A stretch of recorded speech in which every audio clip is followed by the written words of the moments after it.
बंधुगण देखंतु ए वीडियो रे हमें plus 3 third semester Odia honours देखंतु बीओडी 7 को हमें आरंभ करिबा कोन बीओडी 7 को हमें आरंभ करिबा तो बीओडी 7 रे कोन कोन रही छी ना देखंतु बीओडी 7 रे कोन रही छी देखंतु ओडिया व्यवहारिक व्याकरण इस संपर्क रे रही छी बीओडी 7 रे तो ब्लॉक 1 रे कोन कोन रही छी देखंतु ब्लॉक 1 रे रही छी जे ओडिया वर्ण विचार वाक्यर गठन रीति और प्रकार भेद संपर्क रे रही छी ब्लॉक 1 रे तो ताको हमें देखिबा चलंतु डेरी न करके देखंतु यूनिट 1 रे रही छी ओडिया वर्ण विचार संपर्क रे रही छी तो ए संपर्क को हमें देखिबा तो सर्वप्रथम मन रखिबे आपन को मन रखा पई पड़िबो जे देखंतु भाषार माध्यम कोन मु ए संपर्क रे पूर्वरु मध्ये कहि सारी छी जे भाव प्रकाशर सर्वश्रेष्ठ माध्यम होसी भाषा भाव प्रकाशर सर्वश्रेष्ठ माध्यम कोन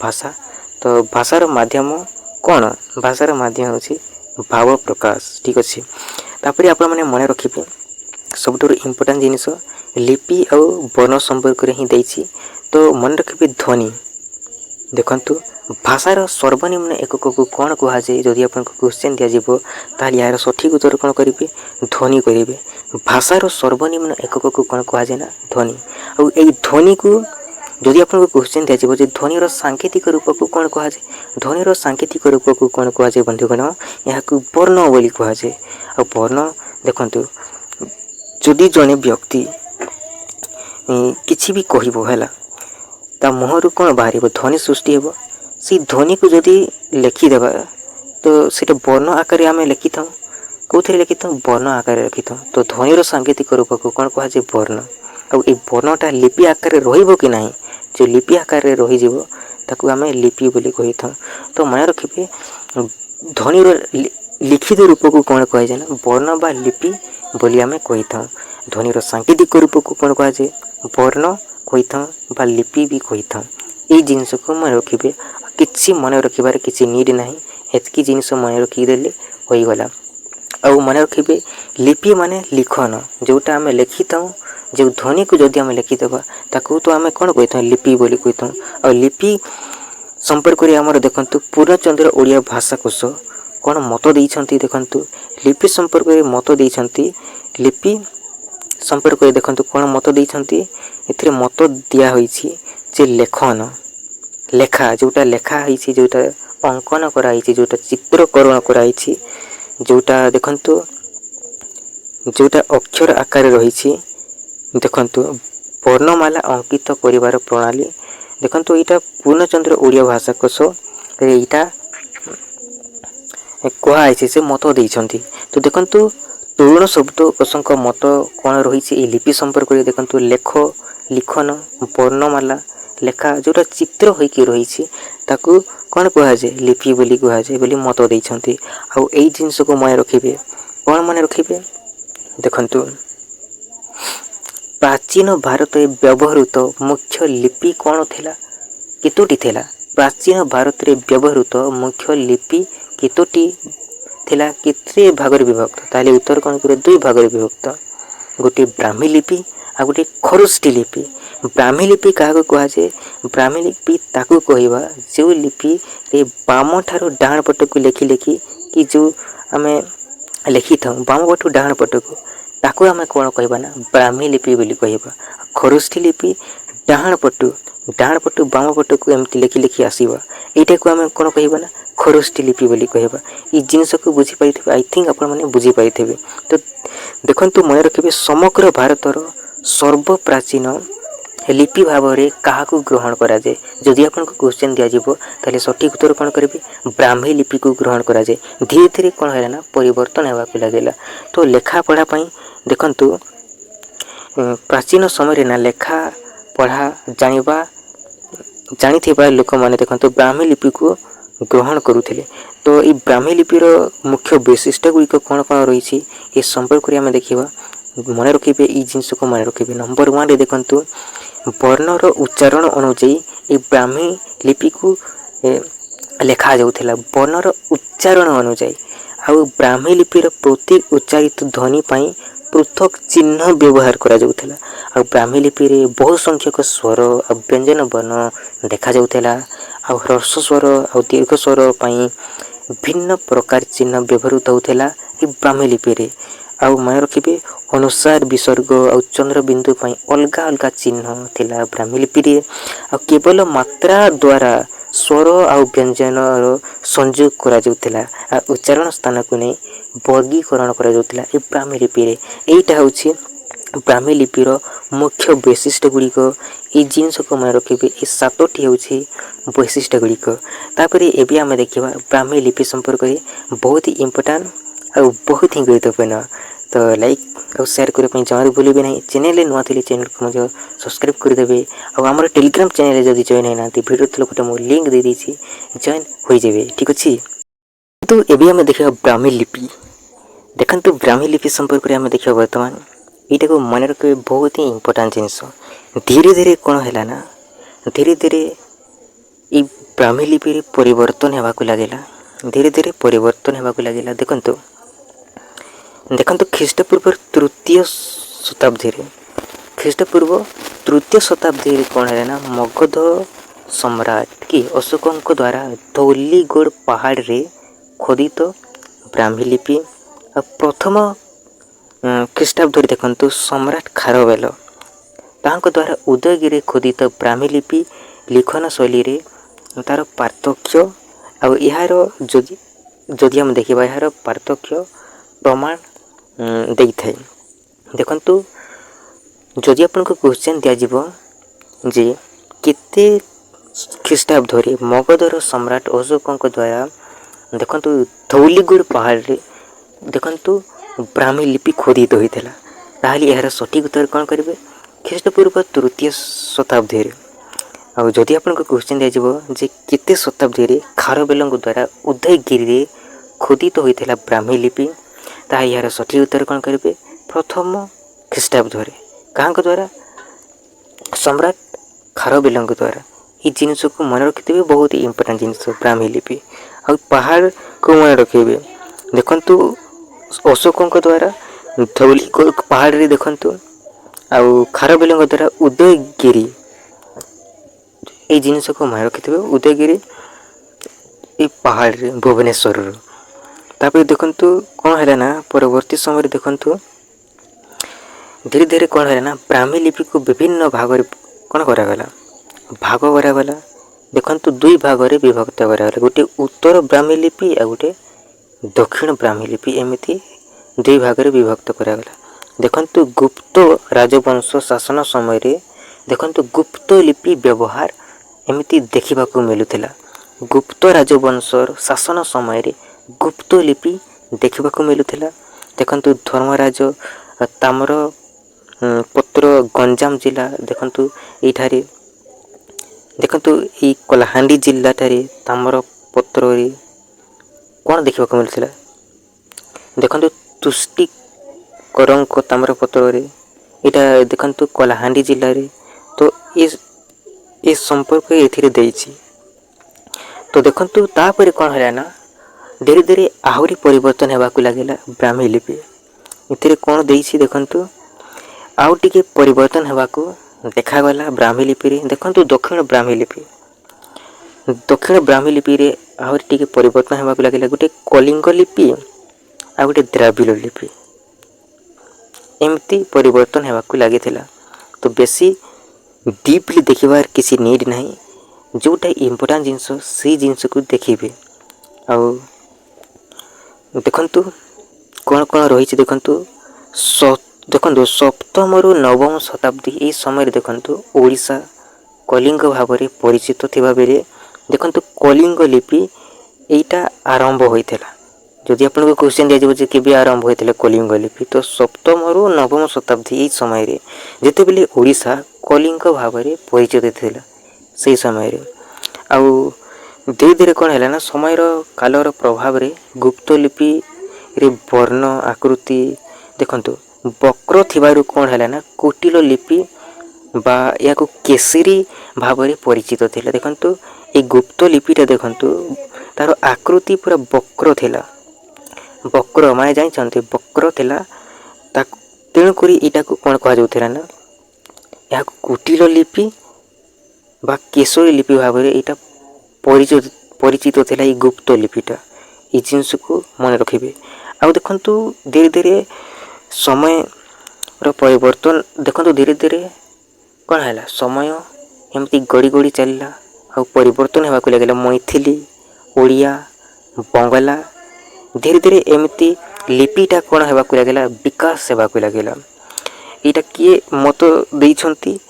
ଲିପି ତତ୍ତ୍ୱବିତ୍ ମାନେ ମତ ଦେଇଛନ୍ତି, ଏମିତି ସେମାନେ ସ୍ୱୀକାର କରିଛନ୍ତି। ତ ଆପଣମାନେ ଦେଖନ୍ତୁ କ'ଣ କ'ଣ ମନେ ରଖିବେ। ସବୁଠୁ ଇମ୍ପୋର୍ଟାଣ୍ଟ ଜିନିଷ ଆଉ କ'ଣ କ'ଣ ରହିଛି ଏ ସମ୍ପର୍କରେ ଆମେ ଦେଖିବା।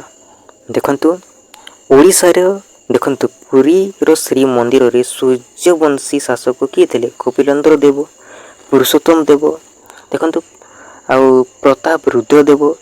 ଏମାନଙ୍କ ରାଜତ୍ୱ ସମୟରେ ଦେଖନ୍ତୁ ଖୋଦିତ ହୋଇଥିବା ଶିଳାଲେଖ ଗୁଡ଼ିକ ପ୍ରାୟ ବର୍ତ୍ତୁଳାକାର ଲିପି ଥିଲା। ବର୍ତ୍ତୁଳାକାର ଲିପି ବ୍ୟବହାର ହୋଇଥିବାର ଦେଖାଯାଉଥିଲା ଏହି ସମୟରେ। ତାଙ୍କ ସମୟରେ ଦେଖନ୍ତୁ କପିଳେନ୍ଦ୍ର ଦେବ ହୋଇଗଲା, ପୁରୁଷୋତ୍ତମ ଦେବ, ପ୍ରତାପ ରୁଦ୍ରଦେବ ଏମାନଙ୍କ ରାଜତ୍ୱ ସମୟରେ ଦେଖନ୍ତୁ 1436 ଖ୍ରୀଷ୍ଟାବ୍ଦରେ ପ୍ରଥମ ଶିଳାଲେଖ ଖୋଦିତ ହୋଇଥିବା ଜଣାଯାଏ। ଯଦି ଆପଣଙ୍କୁ କ୍ୱେଶ୍ଚନ୍ ଦିଆଯିବ ଯେ ପ୍ରଥମ ଶିଳାଲେଖ କେବେ ଖୋଦିତ ହୋଇଥିଲା, 1436 କହିଦେବେ। ଆଉ ବର୍ତ୍ତୁଳାକାର ଓଡ଼ିଆ ଲିପିର ପ୍ରକୃତ ବିକାଶ କାଳକୁ ପଣ୍ଡିତମାନେ କ'ଣ କହିଛନ୍ତି ନା ଚତୁର୍ଦ୍ଦଶ ଶତାବ୍ଦୀ ବୋଲି କ'ଣ କହିଛନ୍ତି, ପ୍ରମାଣ କରିଛନ୍ତି। ଚତୁର୍ଦ୍ଦଶ ଶତାବ୍ଦୀ ଏଇଟାକୁ ତ୍ରୟୋଦଶ ବୋଲି କୁହାଯାଏ, ଏଇଟାକୁ ଚତୁର୍ଦ୍ଦଶ ବୋଲି କୁହାଯାଏ, ଏଇଟାକୁ ପଞ୍ଚଦଶ ବୋଲି କୁହାଯାଏ। ଏଇ ଜିନିଷକୁ ମନେ ରଖିବେ। ଦେଖନ୍ତୁ ଏଇଟାକୁ ତ୍ରୟୋଦଶ ବୋଲି କୁହାଯାଏ, ତ୍ରୟୋଦଶ ଶତାବ୍ଦୀ, ଏଇଟାକୁ ଚତୁର୍ଦ୍ଦଶ ଶତାବ୍ଦୀ, ଏଇଟାକୁ ପଞ୍ଚଦଶ ଶତାବ୍ଦୀ ବୋଲି କୁହାଯାଏ। ଏଇ ଜିନିଷକୁ ମନେ ରଖିବେ। ତ ଦେଖନ୍ତୁ ଆଉ କ'ଣ କ'ଣ ହୋଇଛି ନା, ଆଉ ଦେଖନ୍ତୁ ଧୀରେ ଧୀରେ ଓଡ଼ିଆର ଲିପି ଗୁଡ଼ିକ ବିକାଶ ହେବାକୁ ଲାଗିଲା। ଦେଖନ୍ତୁ ଦକ୍ଷିଣ ଲିପିକୁ ପୁଣି ଦୁଇ ଭାବେ ବିଭକ୍ତ କରାଗଲା, ଗୋଟେ କଳିଙ୍ଗ ଲିପି ଆଉ ଗୋଟେ ଦ୍ରାବିଡ଼ ଲିପି। ଦେଖନ୍ତୁ କଳିଙ୍ଗ ଲିପି ଦେଖନ୍ତୁ ଅଷ୍ଟମ ଶତାବ୍ଦୀରୁ ଏକାଦଶ ଶତାବ୍ଦୀ ମଧ୍ୟରେ, ଆଉ ଦ୍ରାବିଡ଼ ଲିପି ଦେଖନ୍ତୁ ନବମରୁ ଦ୍ୱାଦଶ ଶତାବ୍ଦୀ। ଆଉ ପ୍ରାଚୀନ ଉତ୍କଳ ଲିପି ଦେଖନ୍ତୁ ଏକାଦଶ ଶତାବ୍ଦୀରୁ ଦେଖନ୍ତୁ 14ଶ ଶତାବ୍ଦୀ ଏହି ସମୟରେ ବିକାଶ ହେବାକୁ ଲାଗିଲା। ବର୍ତ୍ତମାନ ଆମେ ଦେଖିବା ଲିପି। ଲିପି ଆଉ ବର୍ଣ୍ଣ ସମ୍ପର୍କରେ ତ ମୁଁ କହିଦେଇଛି। ଲିପି ହେଉଛି ବର୍ଣ୍ଣର ଲିଖିତ ରୂପ। ବର୍ଣ୍ଣକୁ ଯଦି ଆମେ ଲେଖିଦେବା ସେଇଟା ଲିପି ଆକାରରେ ରହିଯିବ, ବା ଧ୍ୱନିକୁ ଯଦି ଆମେ ଲେଖିଦେବା ସେଇଟା ବର୍ଣ୍ଣ ହୋଇକି ଲିପି ଆକାରରେ ରହିଯିବ। ତ ଦେଖନ୍ତୁ ବର୍ଣ୍ଣର ଲିଖିତ ରୂପକୁ ଆମେମାନେ କ'ଣ କହିବା? ବର୍ଣ୍ଣର ଲିଖିତ ରୂପକୁ ଲିପି ବୋଲି କହିବା, ବା ଧ୍ୱନିର ଲିଖିତ ରୂପକୁ ବର୍ଣ୍ଣ ବା ଲିପି ଆମେ କହିବା। ଆଉ ମନେ ରଖିବେ ଭାଷାର ସର୍ବନିମ୍ନ ଏକକୁ କ'ଣ କୁହାଯାଏ? ଧ୍ୱନି ବୋଲି କୁହାଯାଏ। ସେମିତି ବର୍ଣ୍ଣ ହେଉଛି ଲିପିର ଗୋଟିଏ ଗୋଟିଏ ସର୍ବନିମ୍ନ ଏକକ।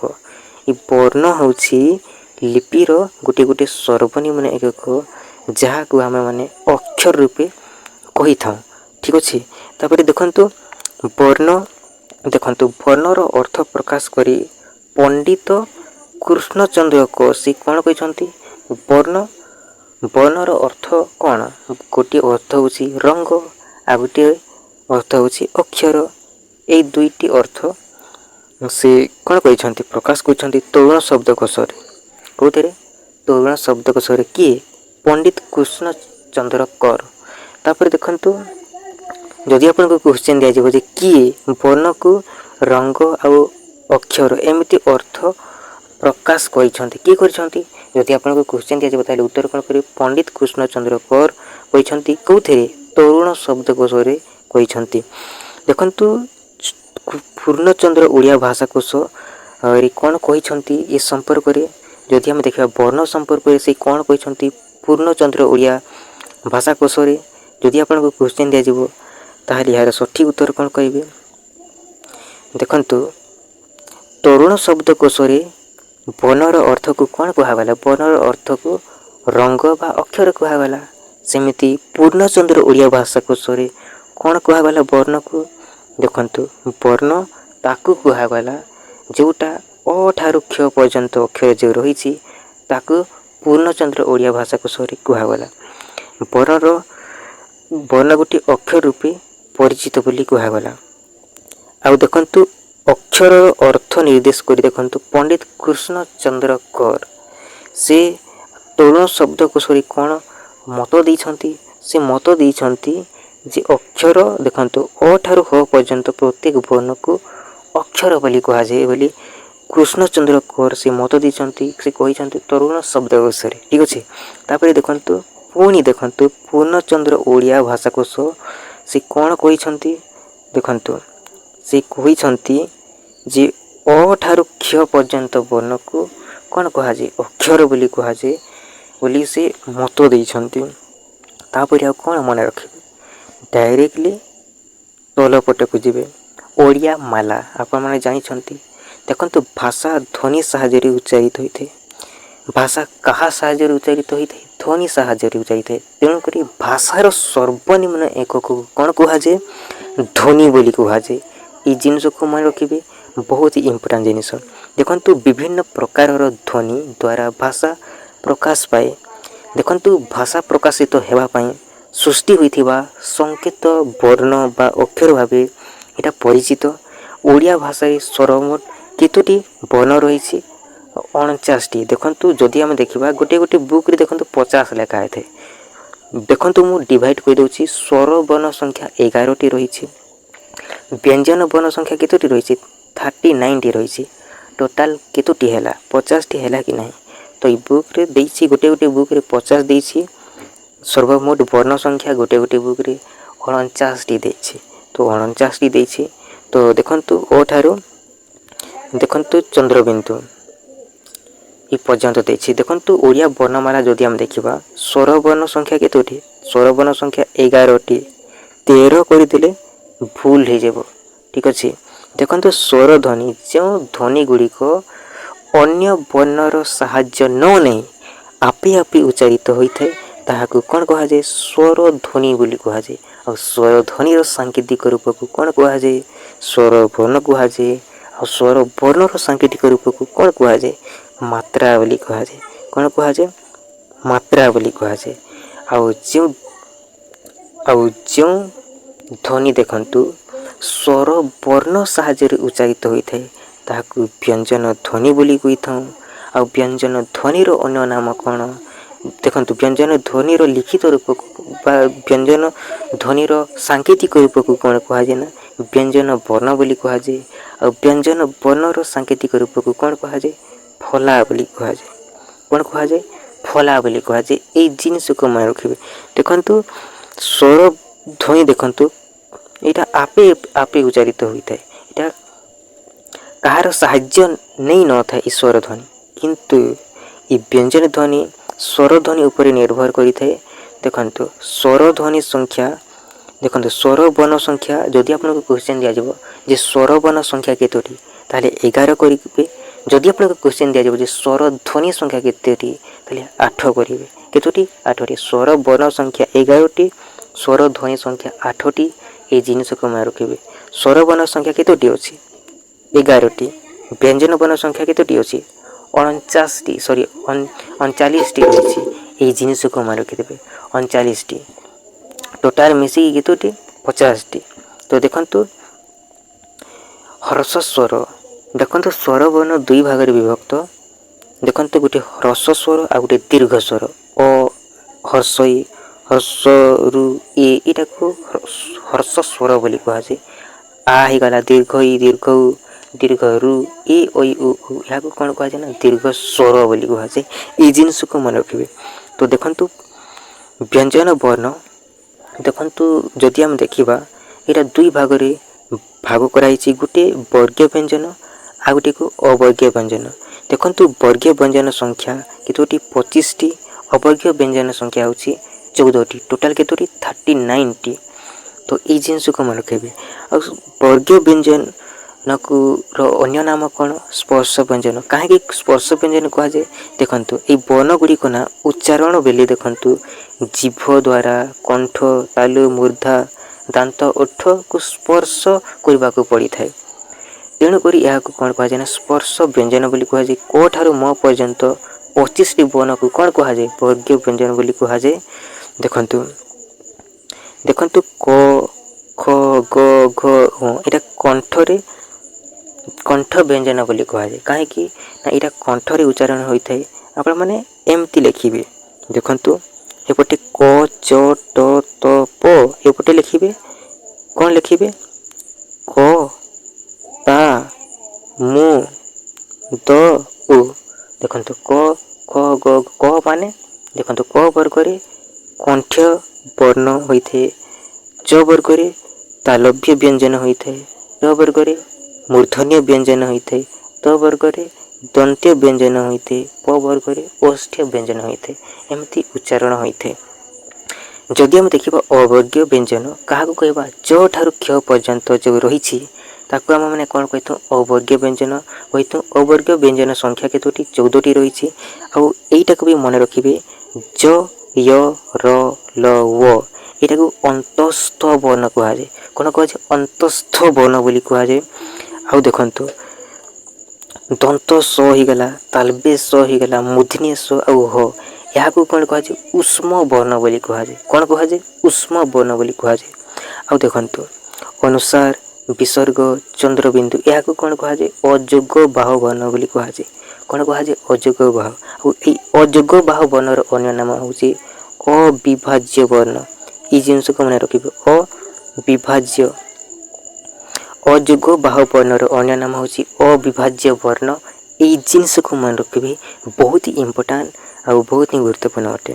देखो वर्गीय व्यंजन को केतोटी भाग में विभक्त कराई 5 भाग में विभक्त कराई देखो क वर्ग रे कंठ च वर्ग रे तालव्य ट वर्ग रे हमर मूर्धन्य त वर्ग रे दंत्य और प वर्ग रे ओष्ठ्य माने ओठरे यहाँ स्पर्श करिकी उच्चारण होता है।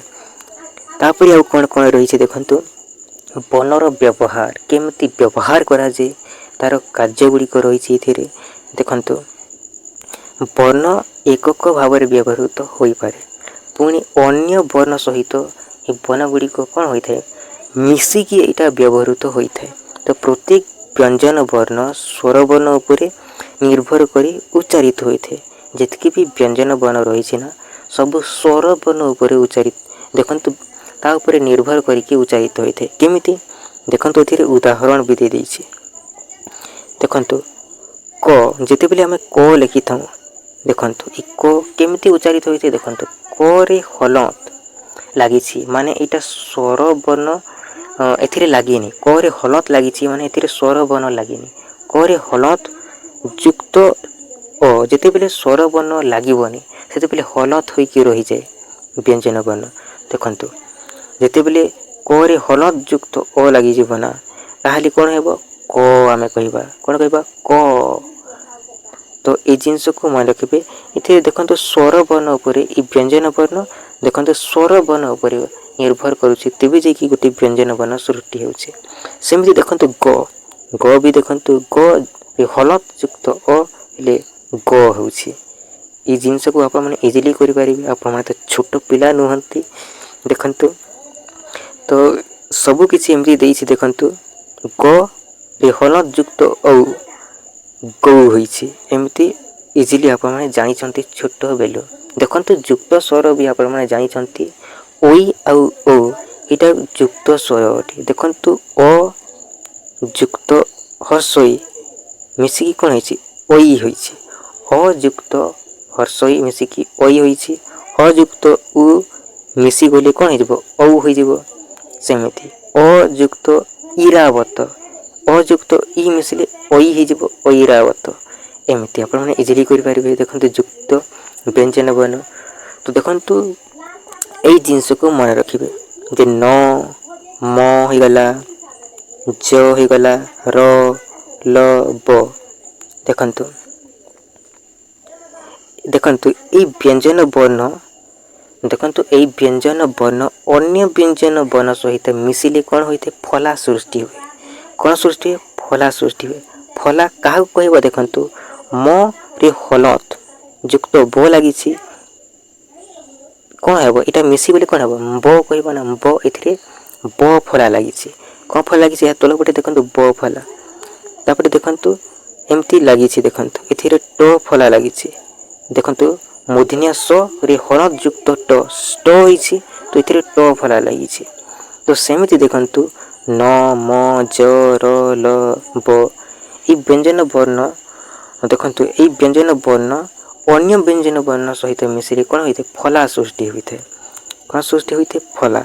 तो देखंतु एथिरे देइछि न देखंतु न रे हलंत देखंतु त युक्त न देखंतु त रे हलंत युक्त न रे हलंत तो न होइछि एथिरे न फला लागिछि देखंतु ड रे हलंत युक्त म दम होइछि दम देखंतु इ ज देखंतु तो रे हलंत युक्त ज रे हलंत कोन होइछि त्य होइछि। इ जिंस को मन रखिबे देखंतु इ ज को ना गोटे वर्णर परवर्ती समय रे इ ज को व्यवहार करे कोन होइथे य बोली हमें कहिथौ कोन कहिथौ य आ गोटे वर्णर पूर्वपटे जदि हमें इ ज को हमें व्यवहार करि देबा ना ताकू हमें य बोली पढिथौ य प्रथम रे जदि एटा को हमें लेखा जीवो ज को जदि गोटे शब्दर प्रथम रे लेखा जीवो ना ताकू हमें ज बोली पढिबा जदि परवर्ती समय रे लेखा जीवो ताकू हमें य बोली पढिथौ। इ जिंस को मध्य मन रखिथिबे देखंतु र व्यंजन वर्ण देखंतु ए र व्यंजन वर्ण परे युक्त होली ताकू हमें र फला बोली कहिथौ आउ ए र देखंतु ए व्यंजन वर्ण पूर्वरु जदि र टा युक्त होले माने र टा गुटे मिसी जीवो ताकू हमें रेप होइथाय रेप हला इ जिंस को मन रखिबे आ देखंतु ज पद र प्रथम रे जदि हमें रखिबा ज को गोटे शब्दर प्रथम रे जदि हमें रखिबा बा गोटे पदर प्रथम रे जदि हमें रखिबा ना ताकू हमें ज बोली पढिबा जदि अलगा जगह रे थिबो ताकू हमें य बोली पढिबा। एदिर उदाहरण देइछि देखंतु देखंतु प्रथम पद रे ज म ज ब ज अ जा तो हमें पढुछु किंतु देखंतु एतिर प्रथम जगह रे लागिनी एते 2 नंबर रे लागिछि ताकू हमें कोन पढुछु ज न कहि कि य पढुछु हमें नियम जदि गोटे पदर प्रथम रे जदि लागिबो ए ज ता ताले ताकू हमें माने कोन कहिबा ज बोली पढिबा जदि अलगा जगह रे लागिबो ताकू हमें य पढिबा। इ जिंस को मन रखिथिबे बहुत ही इंपोर्टेंट जिंस तापर देखंतु आ कोन इ जिंस को मन रखिबे देखंतु जदि आपन को क्वेश्चन दिया जबो जे ओडिया रे देखंतु केउ वर्ण को प्रथम रे गठित हुए नै जदि आपन को क्वेश्चन दिया जबो ओडिया रे आरंभ रो गोटे शब्दर आरंभ रो केउटा को केउ वर्ण को व्यवहार करा जाय नाही जदि आपन को क्वेश्चन दिया जबो गोटे शब्द गठित हुए नै आरंभ रो देखंतु केउ वर्ण व्यवहृत हुए नाही जदि आपन को क्वेश्चन दिया जबो ताले सठिक उत्तर कोन करबे ल करबे ल ए ल को व्यवहार करा जाय नै जदि व्यवहार करा जबो तो एमिति ल को व्यवहार करा जाय लता लगाम ल य लेप एमती लो केबे भी देखि नथिबे गोटे शब्दर आरंभ रे तो ओडिया रे देखंतु ए ल को आरंभ रो कोन से शब्द गठित हुई न थाए आरंभ रे इ ल ता ल भाव रे व्यवहृत हुई थाए देखंतु एथिरे देइछि केमती लता ही गला लेप लेखा देखंतु ए पद मध्य रे बा शेष रे इ ल को व्यवहार करा जाय देखंतु आलू रे व्यवहार करा हिछि कल हो रे व्यवहार करा जैछि एमती व्यवहार करा जाय आ देखंतु ल फला जदि हो रे मिसी जीवना सीटा लॉस इ लॉस स्थान रे कोन हो जेबो एमती ल एड़ स्थान रे ल उच्चारित होइছে देखंतु मल्हार आह्लाद एमती आ देखंतु आ केते केते जगह रे ल टा देखंतु एमती ल ए मध्ये उच्चारित होइथे देखंतु म्लान विप्लव ग्लानी एमती उच्चारित होइथे देखंतु उच्चारण वैशिष्ट्य गुडी कोन दैछि बहुत ही इंपोर्टेंट जिनिस देखंतु व्यंजन वर्ण उच्चारण रो विभिन्न प्रकार भेद गुडी को रहिछि तो केमिति उच्चारण होइथाय ए संपर्क रे दैछि देखंतु स्पर्श व्यंजन हमर कोटा को कहिथौ क ठारू म पर्यंत हमर 25 टी वर्ण रहिछि ताको हम स्पर्श व्यंजन बोली कहिथौ एटा देखंतु हमर कंठरे तालुरे मूर्धारे दंतरे ओठरे एटा उच्चारण कला बेले स्पर्श करिथाय तेणु करी याकू कोन कहिथौ स्पर्श व्यंजन बोली कहिथौ हमें वर्गीय व्यंजन को ठीक अछि देखंतु कंठ स्पर्श जदि हम देखिबा देखंतु कंठ स्पर्श काहू कहबा क ବର୍ଣ୍ଣରେ ଯେତିକି ବି ରହିଛି ଆମର ପାଞ୍ଚଟି କ ଖ ଗ ଘ ଙ ତାକୁ ଆମେ କଣ୍ଠସ୍ପର୍ଶ ବୋଲି କହିଥାଉ। ତାଲବ୍ୟ ଚ ଛ ଜ ଝ ନ ଏଗୁଡ଼ିକୁ ଆପଣମାନେ ଜାଣିଛନ୍ତି। ଠିକ୍ ଅଛି। ଦେଖନ୍ତୁ ଆଉ ଗୋଟିଏ ଜିନିଷ ଆପଣମାନେ ଜାଣିବା ପାଇଁ ପାଇବେ ଏବେ ଅଘୋଷ କାହାକୁ କୁହାଯାଏ? ଅଘୋଷ ଧ୍ୱନି, ସଘୋଷ ଧ୍ୱନି, ଅଳ୍ପ ପ୍ରାଣ ଆଉ ମହାପ୍ରାଣ। ଏଇଟା ବହୁତ ଇମ୍ପୋର୍ଟାଣ୍ଟ, ବହୁତ ହିଁ ଗୁରୁତ୍ୱପୂର୍ଣ୍ଣ। ଯଦି ଆପଣଙ୍କୁ କ୍ୱେଶ୍ଚିନ୍ ଦିଆଯିବ ଯେ ଯେଉଁ ଧ୍ୱନିର ଉଚ୍ଚାରଣ ବେଳେ ସ୍ୱରତନ୍ତ୍ରୀ କମ୍ପିତ ହୁଏ ନାହିଁ ତାକୁ କ'ଣ କୁହାଯାଏ? ତାକୁ ଅଘୋଷ କୁହାଯାଏ। ମୁଁ କ'ଣ କହିଲି?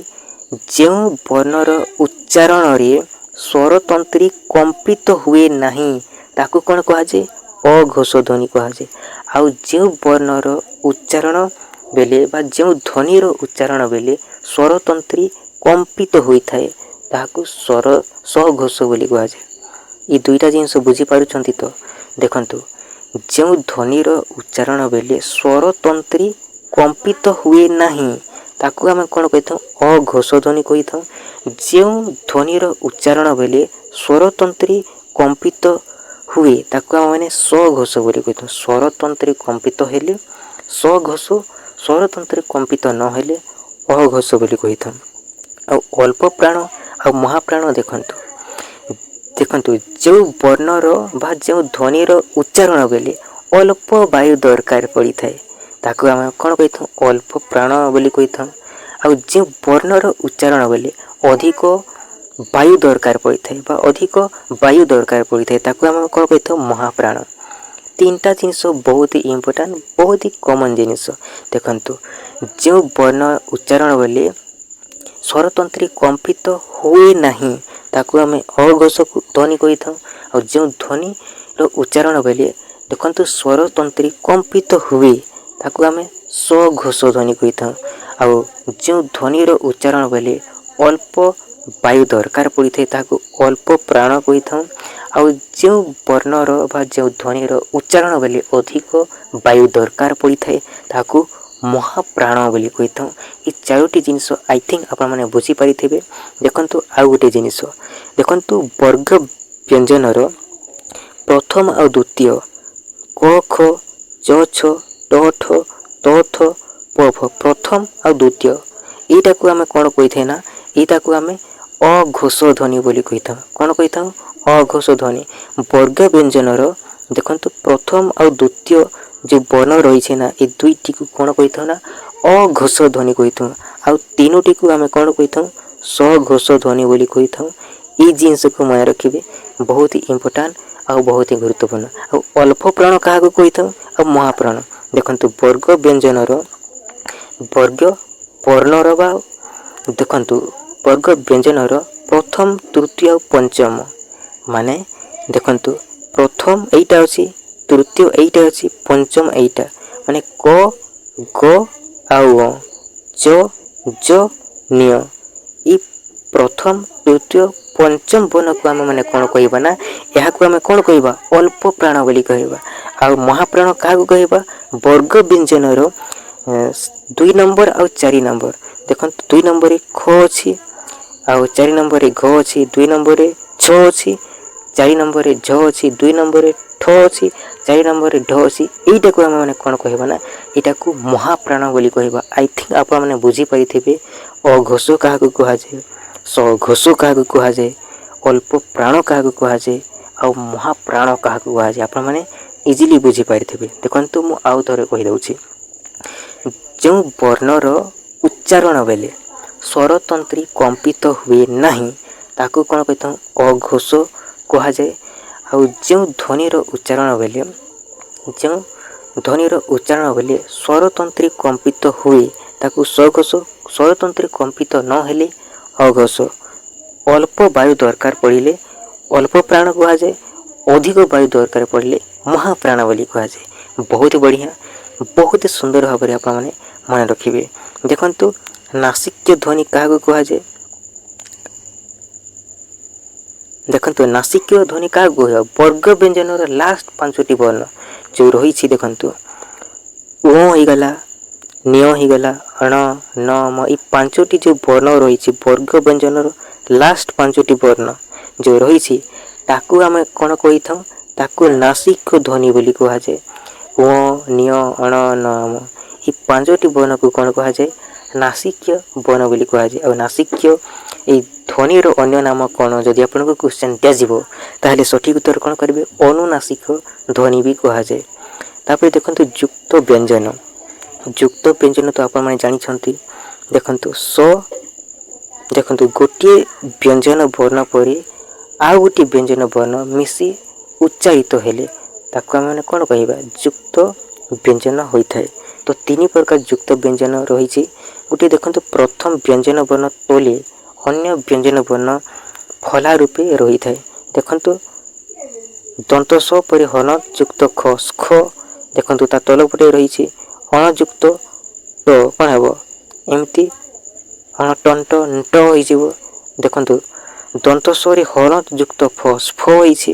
ତ ଦେଖନ୍ତୁ ପ୍ରଥମ ବ୍ୟଞ୍ଜନ ବର୍ଣ୍ଣ ତଳେ ଆଉ ଗୋଟିଏ ବ୍ୟଞ୍ଜନ ବର୍ଣ୍ଣ ଯଦି ଲାଗିଯିବ ତାହେଲେ ଫଲା ରୂପେ ଏଇଟା ରହିଯିବ।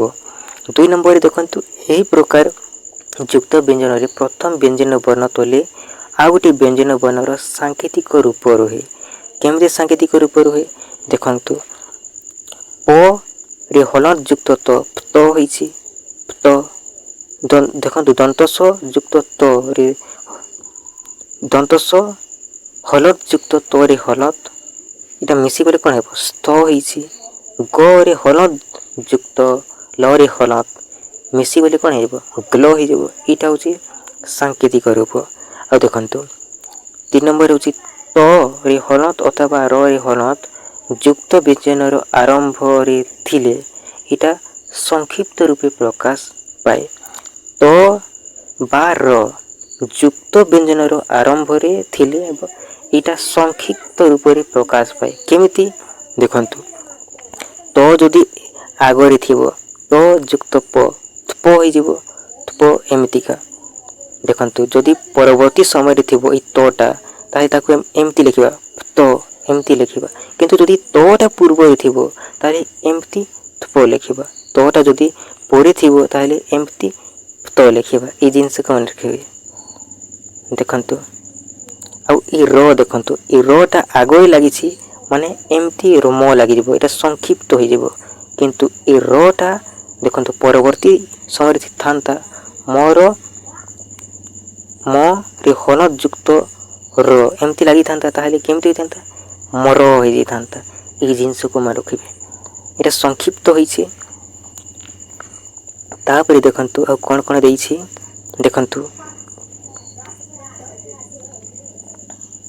ଦେଖନ୍ତୁ କ ହେଇଗଲା ଜ ଡ ଏ ଯେଉଁ ଦେଇଛି ଦେଖନ୍ତୁ ଏଇ ବର୍ଣ୍ଣରେ ଯେକୌଣସି ଗୋଟିଏ ଯୁକ୍ତ ବ୍ୟଞ୍ଜନରେ ଦ୍ୱିତୀୟ ଆଉ ତୃତୀୟ ବର୍ଣ୍ଣ ହୋଇଥିଲେ ନା ଏଇଟା ସଂକ୍ଷିପ୍ତ ରୂପରେ ଲିଖିତ ହୋଇଥାଏ।